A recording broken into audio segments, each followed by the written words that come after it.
Cleaner కి driver గా అవకాశం ఇస్తే ఏం జరుగుతుందో ఈ రాష్ట్రంలో జగన్ కి అవకాశం ఇస్తే అదే పరిస్థితి జరుగుతుందన్నారు. తెలంగాణ తెలుగుదేశం పార్టీ అధికార ప్రతినిధి నన్నూరి నర్సిరెడ్డి పర్చూరు టీడీపీ అభ్యర్థి ఏలూరి సాంబశివరావుకు మద్దతుగా ప్రచారం చేశారు. ఇక్కడ వైసీపీ అభ్యర్థిగా పోటీ చేస్తున్న దగ్గుపాటి వెంకటేశ్వరరావుకు భార్య ఓటు వేయదు, కొడుకుకి ఓటు లేదు. 5 సార్లు ఎమ్మెల్యేగా పనిచేసి రాష్ట్ర మంత్రి, రాజ్యసభ సభ్యుడిగా, భార్య కేంద్ర మంత్రిగా, మామ ముఖ్యమంత్రిగా ఉన్న నియోజకవర్గానికి ఎటువంటి అభివృద్ధి చేయలేదన్నారు.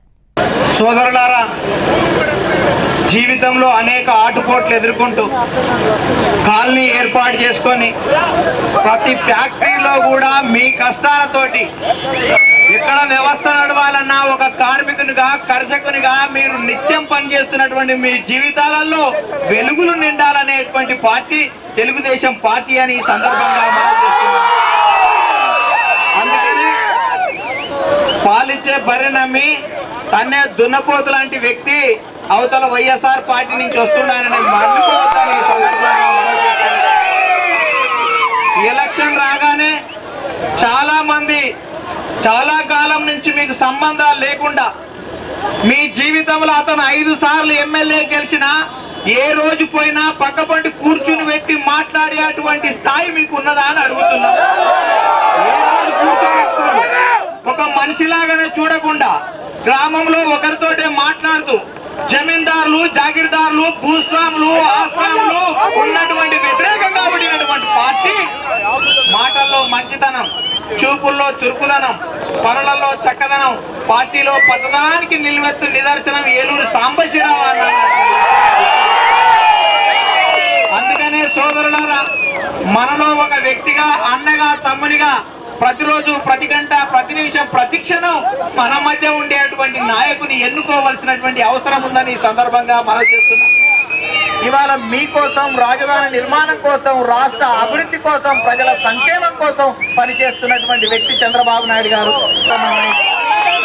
సోదరులారా, ఇవాళ భారతీయ జనతా పార్టీ నుంచి భార్య పోటీ చేసింది, వైఎస్ఆర్ కాంగ్రెస్ పార్టీ నుంచి భర్త పోటీ చేసింది.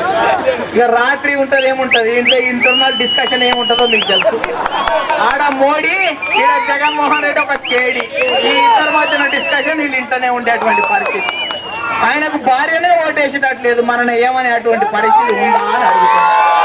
గతంలో కూడా జగన్మోహన్ రెడ్డి వచ్చిండు, ఇట్లా ఫస్ట్ స్టేజ్ మీద చెయ్యి ఊపుతాడు. దాని అర్థమైందంటే ఉన్నాయని మా అయ్య నేను మేసినాం, మీకు ఏం లేవురా అని చెప్పేటువంటి పరిస్థితి.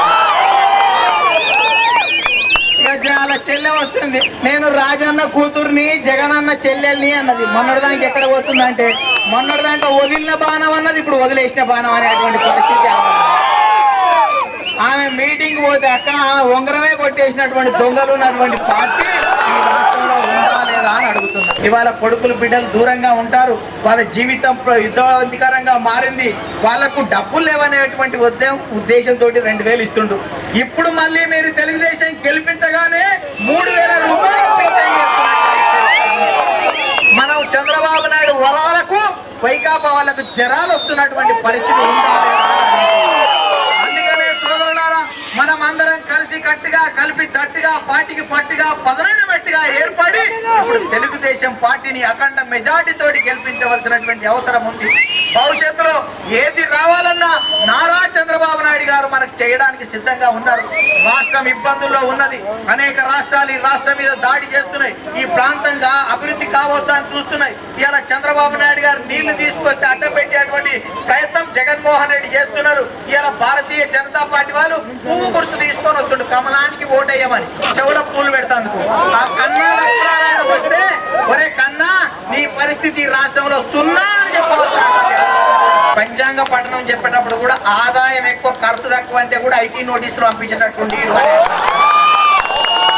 అందుకనే ఓ మోడీ, పక్క స్టేట్ లో ఒక కేడీ, ఈడ ఉన్నటువంటి ఈడీ కేసులు ఉన్న వాళ్ళు అంతా కలిసి దత్త కట్టింది.